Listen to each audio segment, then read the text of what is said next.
The Agenda in the Summer with Nam Kiwanuka is made possible through generous philanthropic contributions from viewers like you. Thank you for supporting TVO's journalism.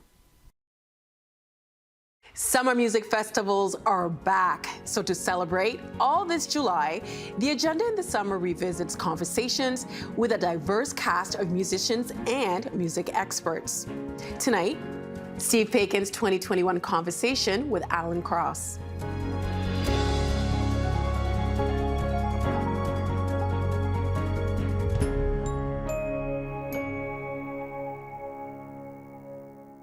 Last century, as in the 1990s, if you wanted to hear your new favorite song, you'd grab the CD and seamlessly skip to the track you wanted. It felt luxuriously easy and portable compared to everything before, especially cassette tapes. Then a little invention from Apple came along that literally put hundreds of songs at your fingertips. Launched 20 years ago, the iPod transformed music listening forever. Alan Cross is the host of The Ongoing History of New Music on 102.1 The Edge and is co-author of the new book, The Science of Song, How and Why We Make Music. This year also marks his 40th year on the radio, and we're pleased to welcome him back to our airwaves from the downtown of Ontario's capital city for the long view on all of this. Alan, first of all, my goodness, 40 years. Congratulations. That's a hell of an achievement, my friend. Well done. Oh, well, thank you. I had no expectations when I started doing this that I would still be doing it 40 years later. But I have no other personal or portable skills, so I guess this is my lot. Right on. Okay. Well, let's go back not too long ago, a couple of months ago. It was October 23rd, actually, 2001, that the iPod debuted. That anniversary came and that anniversary left without a heck of a lot of fanfare. How come? Because Apple is a forward-looking company, they don't really tend to spend a lot of time looking on the history of products that really don't matter anymore. I mean, they will forever sing the praises of the first Macintosh computer that came out in 1984, and they will probably talk about well, I can't think of anything else. The whole idea is that they're moving forward. The iPod enjoyed a very, very big period of popularity. And then the iPhone came along. It basically ate its lunch. It cannibalized most iPod sales. And now there's only one model available, and that's the iPod Touch, which is essentially an iPhone without a phone. And it is, they don't even break out the numbers now when they give their quarterly reports. It's just part of other hardware, I suppose. Well, we do like to look back on this program, so we are going to look back 20 years ago, and the world got introduced to the iPod with a commercial that, as the kids say, looked a little something like this. Sheldon, if you would.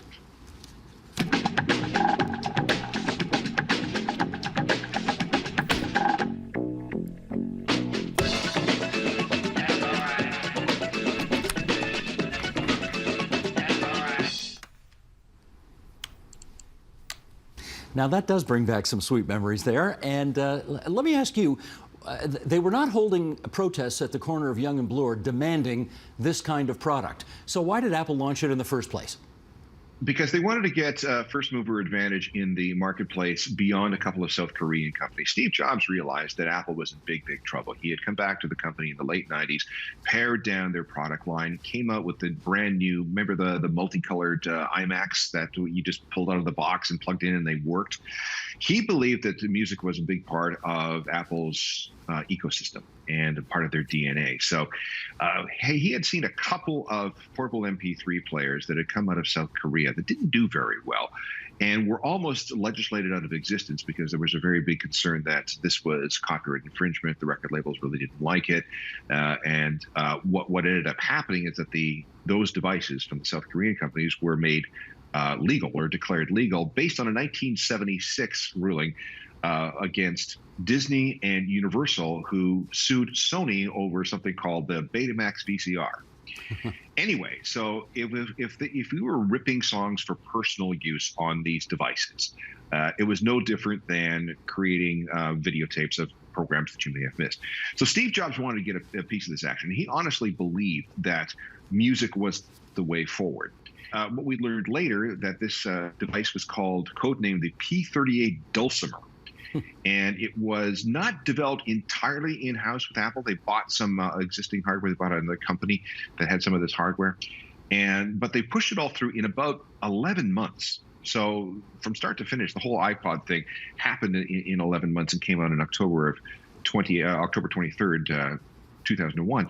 And at first, not a lot of people noticed because it was in the fog of 9/11. It was something that was released when everybody was still getting their, heads back together after that terrible day. And it sold slowly at first, but everybody who got their hands on it realized that this was a magical thing that worked better than anything else out in the marketplace.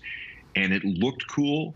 And let's not forget the fact that they all had, these white earbuds or white headphones that, even if you had the thing under your jacket and you walked past and people saw you wearing the white earbuds, they knew you had an iPod and you were on the cutting edge of things. So that was one thing that made it better than some of the other MP3 players out there. What else made it superior to the competition?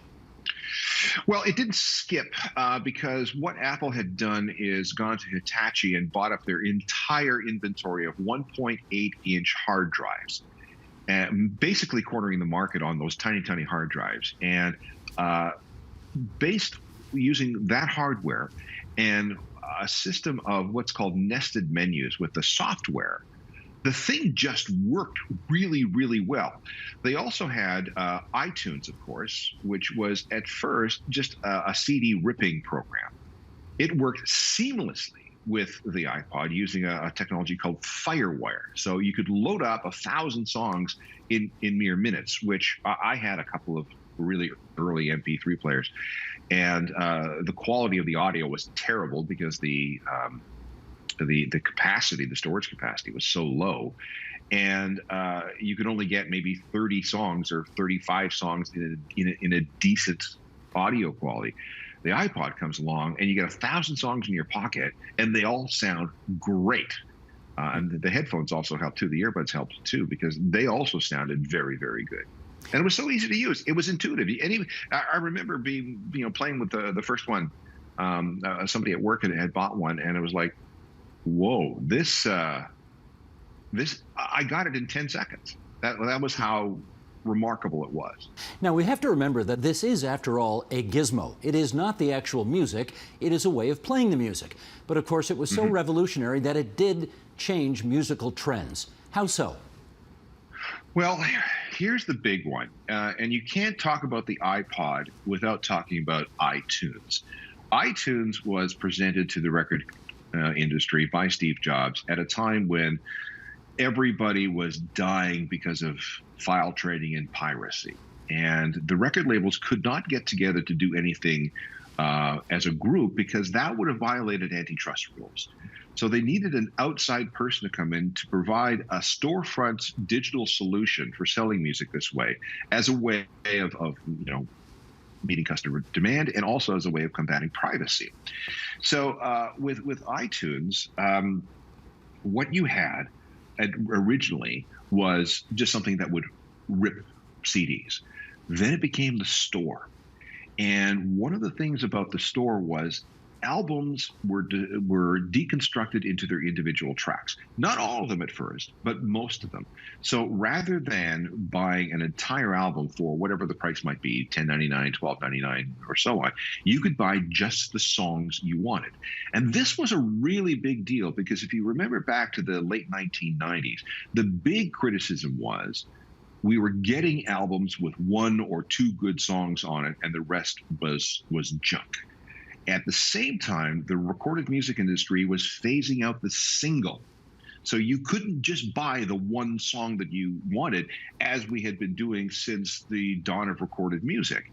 So what we saw was Apple, through iTunes, using the iPod, deconstructing or heralding the end of the traditional album, because you no longer had to buy all those records. or all those songs you didn't want. You just buy the songs you wanted, and that has put us on the road to streaming, where it's not about the album anymore; it's about individual songs. That's the biggest thing that iTunes and the iPod did.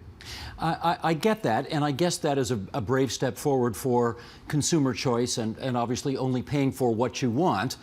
But on the flip side, I wonder if there was a downside to that. Namely, when you bought the album, you might sort of accidentally bump into a song that you didn't know about, but that, as it turns out, you actually love, and it becomes part of the soundtrack of your life. There's less of a chance of that happening now. Isn't that the case? I totally, completely agree. I mean, earlier this year, we had a situation with Adele, who demanded that Spotify remove the shuffle option, or at least cripple the shuffle option on her album, because the whole thing was meant to be listened to in a certain order as a whole. And that has been the way it's been for a lot of records. I mean, we think about all the concept records that we started getting in the 1960s all the way through to today. That is essentially a little mini opera where you're supposed to follow the libretto and everything has to be unfolded in a specific order. It's really difficult to imagine anybody making an album like Pink Floyd's The Wall, or Sgt. Pepper's Lonely Hearts Club Band, or even Green Day's American Idiot today, because those are pieces of art that are meant to be consumed as a whole, not by the individual tracks, which is one of the sad things about the demise of the album. I think the album is still the currency of the recorded music industry, and it's still by which so many things are measured, including things like awards programs and so on. But we're starting to really see the album lose currency in favor of individual songs. You know, the hip hop community has got this really figured out. You drip songs out, and you don't wait 2-3 years between albums, or you put out an EP, or you put out a mixtape. It's all about making sure that your audience is serviced on a regular and timely basis, rather than the old model of, like U2, for example, will put out an album, tour behind it for 4 years, and then disappear for another 2. Now, Can't I know do that anymore. LPs, or I guess what we used to call back in the day the long play vinyl record, they have made a comeback. They I guess went away for a while, but they have made a comeback, and they're kind of cool again. But I wonder whether you think the iPod really put to death, if you like, cassettes and CDs and those alternate ways of playing music. Well, they certainly did, because a cassette, it was bulky. I have a great hate for cassettes. Anybody who romanticizes and fetishizes cassettes today never had to live through the period when they melted on your dashboard, or got completely snarled in your cassette player, or you had to have a box of these things rattling around on the floor of your car. No, thank you. You also had the hassles of fast forwarding and rewinding. You didn't have the ability to skip back and forth. With portable CD players, they had some buffering, so you would, some of them would say that, well, you had a 20-second skip protection on it, which meant that every 20 seconds it would skip. It's essentially what happened. And then vinyl LPs were never portable beyond the 1950s. Back in the 1950s, you could get something called the Highway Hi-Fi, which was actually an under-dash turntable that Chrysler and DeSoto sold for a little while. But vinyl was one of those things where you have to pay attention as you're preparing to listen to it, as you're listening to it, and as you're putting it away. It is, for some people, it is vinyl has become this thing where it's proof of how much inconvenience you're willing to display to show everybody just how much more you love music than everybody else. See, I have to sit at home in front of the stereo listening to it. I have to take it off the shelf. If I want to skip a song, I have to get up and walk across the room. But at the same time, it's this visceral thing. You hold it in your hands. You can look at the liner notes. You can read the lyrics. You can try and figure out what the artwork means. It's got a beautiful picture on the cover. Completely. And one of the things that we're finding is that the largest cohort of people purchasing brand new vinyl records right now is Generation Z. But you told us earlier that, once the iPhone came along, you kind of didn't really need an iPod anymore. So I guess the question I should ask is the iPod here on its 20th anniversary already obsolete? It is. If you want a dedicated MP3 player. You can get one really, really cheap that works really, really well. Apple is all about selling iPhones right now because that is the bread and butter of the company. And frankly, you can get an iPhone for, a couple $100, which was far, far less than what you would have to pay for an original iPhone back in 2001. And, that I think it was $599 Canadian, and that's in 2001 dollars. So, get an iPhone and just don't put a SIM card in it. I mean, that's really what it comes down to. Mm-hmm. We've got about 5 minutes and change left, and I want to take advantage of the fact that you are here as one of the truly great radio personalities, observers of the music scene in Canadian music history, in radio history. As we said off the top, 40 years in the business now. Can I just ask you what got you? I know you made this joke about no other, transferable skills to anything else, but the fact of the matter is you really have found your lane. But how did you start out in that lane and know that it was going to be radio for you in the first place? My grandmother gave me a transistor radio, a Lloyd's 5 transistor radio for my birthday, my 6th birthday. And my parents didn't ask her to give me one. I didn't ask for one. There's no reason for her to give me one. But yet, this was my first exposure to my own program. I could choose my own programming because up until that point, I could only listen to whatever mom and dad listened to from the radio on the kitchen counter or in the car. With my own little radio, I was free to discover all this audio, all this entertainment, all this news, all this information coming from somewhere, and I found it absolutely magical. And from the moment I got that radio, I was inseparable. I would put it on my pillow, listening to music, falling asleep, and my mom would have to come and turn it off and put it on the nightstand.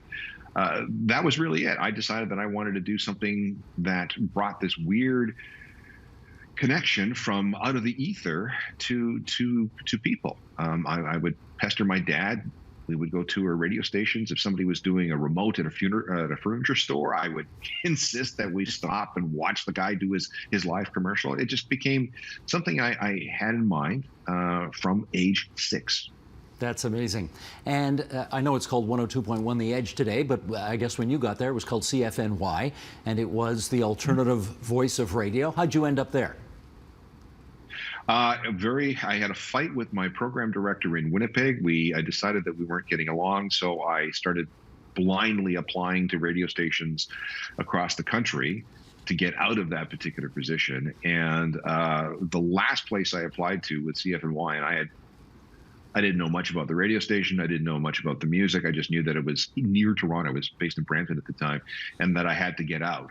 And I never heard from any of those other radio stations. And 5 days later, I was hired. And I drove up and got to reception on October 3rd, 1986 at 12 noon, the exact moment that they had the sod turning ceremony for the construction of the Sky Dome. So I am as old as the Sky Dome in Toronto. Okay. That's pretty cool. You think about that. That probably can't happen today, right? No, everything has changed so much about media in general, radio specifically. Radio used to be one of the only games in town. Now there's so many other things that people are occupying their time with. But radio, let's be very clear, is still very powerful, very profitable, and very popular. I mean, more than 85% of the Canadian population listens to radio every week. It's still the main thing that we listen to in the car. So it is a very powerful medium still. It does have to evolve with the digital age, but because it's working well and because we have to evolve at the same time as we're doing a good job, it's kind of like changing the wings on an airplane flying at 38,000 feet. We got to do it.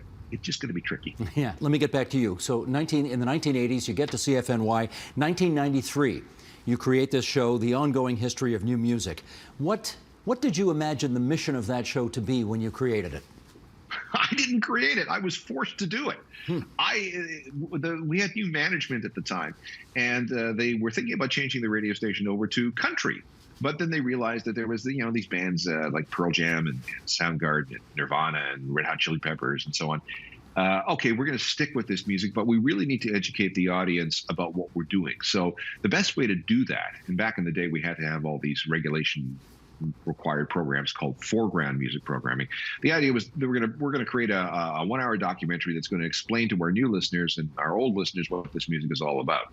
So they looked around the staff and they found exactly one person with a history degree, me, and they assigned it to me. And I said, I don't want to do it, because I was happy playing records in the afternoon. I was working from 2 until 6 every day, and it was fantastic. But they said, no, you're going to do it, or we'll, give you a nice little package and you can find something else to do. Now, I had just been married. I had just built a house. I had to do something, so I accepted their offer. And after one program, when they listened to it and saw what I was going to do with it, they just left me alone. And I'm currently writing program number 947. Unbelievable. It's almost 30 years. You're still going strong. Good for you. We've got about a minute and a half to go here, and I do want to ask you about the science of song, how and why we make music. This is a new book that you've got out. What are you trying to achieve with this? A couple of years ago, I was part of a traveling science museum exhibit called The Science of Rock and Roll. We were at the Ontario Science Centre for about 6 months, and we toured to some other places. And when this was all over, I had all this research, and I thought, well, I just can't let this go. I mean, the exhibit's over, but there's all this good stuff here. And while the exhibit was on, no matter where we went, and we were in Kansas City and Detroit and a bunch of other places, I saw a lot of kids really, really getting involved in the displays. So I thought, well, why don't we turn this into a kid's book? And I work for, my main client is Chorus Entertainment. They have a division called Kids Can Press, which is a fantastic children's publishing division. And I said, hey, we want to do this? And they said, okay. So I gave them a couple of manuscripts, and then they gave me some help because I apparently don't really speak child very well. So they translated it a bit, and this is the result. It came out on September the 7th, and apparently is doing quite well. We wish you well with that. We wish you continued success with the ongoing history of new music. We congratulate you on 40 years on the radio. And Alan, we're always delighted when you appear on TVO. Alan Cross, thanks so much again. Glad to be here. Thanks, Steve.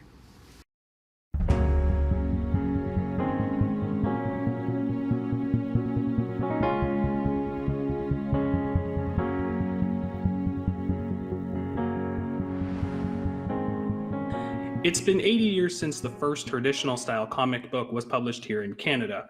A Hamilton historian is among those helping an effort to mark the occasion. Justin Chandler covers the Hamilton Niagara region for Ontario Hubs, and he joins us from Hamilton with the fine print on that. Hey, Justin. Hey there. All right, Justin, with a Twitter handle like Mr. Lois Lane, it was only a matter of time before we started talking about comic books. And of course, for people who are not familiar, your Twitter handle is sort of a tribute to Lois Lane, a fictional character in the Superman comics, Superman's love interest, but more importantly, an award-winning journalist. So very fitting. Exactly. But we're going to be talking about Canadian comics today. A little not much is known about its history. So maybe get us started. What do we need to know? So this period that we're talking about, wartime Canadian comics, really started, like you said, in 1941. And the reason for this, as the reason for many things in Canada, is because of bureaucratic, essentially. So during the war, there was this act called the War Exchange Conservation Act that banned the import of non-essential goods. And included in those were pulp magazines and comic books. So suddenly the American comic books like Superman and Batman that had really started kicking things off in 1939 were no longer available to Canadian kids. So what that meant was that Canadian publishers had an opportunity. And almost right away, they started making books. So by 1941, the first Canadian traditional style floppy comic was published. And when I say floppy style, I mean kind of like this. So a traditional, like what you think of as a book now, that it's bends, not the first comic, but the first in that style that we all know and love today. Now, I understand these comics are very rare to find now. I want to pull a cover of the Better Comic #1. Tell us about this. So Better Comics #1, this was where it started. This was the first book with the cover date of March 1st, 1941. It was created by a publisher in BC. His name was Vernon Miller, and his publishing company was called Maple Leaf. And it was a story that included some interesting characters like the superhero Iron Man, not the Iron Man that you might know from Marvel today, but this Iron Man who was like an ocean-dwelling superhero who fought Nazis and crime. and as well just some other anthology stories. So it was also notably mostly in black and white. And that was actually the case with most of these wartime comic books that started coming after that, because it was a lot cheaper to print. Now, I'm sure there are going to be some comic book collectors who are watching this who are like, okay, wait, hold on. How do I get my hands on them? And I'm just curious, is there sort of a price tag on these comics as well? That's hard to say. I don't know about how much they would actually go for if you were able to buy one, because they are so hard to find. Like the comic book historian that I talked to learn about all of this, Ivan Kukmarek, what he was telling me was that with some of these books, there's fewer than 10 in existence.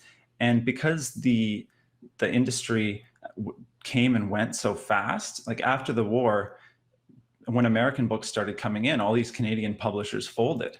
So in some cases, there's fewer than 10 of any of these books in existence, and people didn't really save them in the same way or even know about them. So they're rare, but they don't have the same prestige as a 1940s Batman or Superman comic might. Now, I understand Ivan's sort of taken it upon himself to preserve this rare moment in Canadian comic book history. Tell us about that. Yes, he says it's his mission to teach more people about these wartime comics. And so part of what he's trying to do is actually to reprint Better Comics #1 in sort of a collector's format. And so he says he's in touch with the family of Vernon Miller, who's the one who published the book, and with some archives. And basically he's trying to get access and put this book out to the world so that people can read it again. Now, I understand there is a society called the Society for the Promotion of Canadian Comics. Who are they, and how else is Ivan and that organization trying to preserve this legacy? So this is a collection of comic book enthusiasts and academics. Ivan's a member of the group, and they're working in order to try and teach more people about this history and to just promote Canadian comics more generally. And so part of an effort for that is, for example, they worked on a magazine, Sequential Canadian Independent Comics Magazine is a book that publishes information about indie comics in Canada. They did a special history issue as part of this effort, and they're also working towards an academic conference.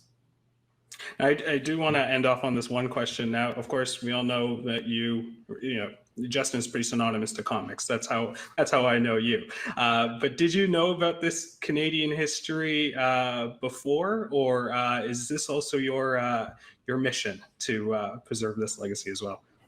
Yeah, this was all new to me, so I'm very excited to be telling more people about this. I do consider myself maybe an amateur comics historian, but most of what I know about is the American comics. And despite doing a lot of modern reporting on Canadian comics and people making books today, I didn't know about this 1940s history, and I'm very glad that I do now.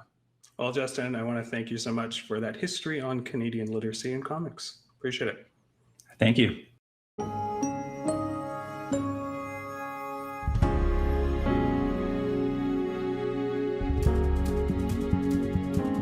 The Agenda in the Summer with Nam Kiwanuka is made possible through generous philanthropic contributions from viewers like you. Thank you for supporting TVO's journalism.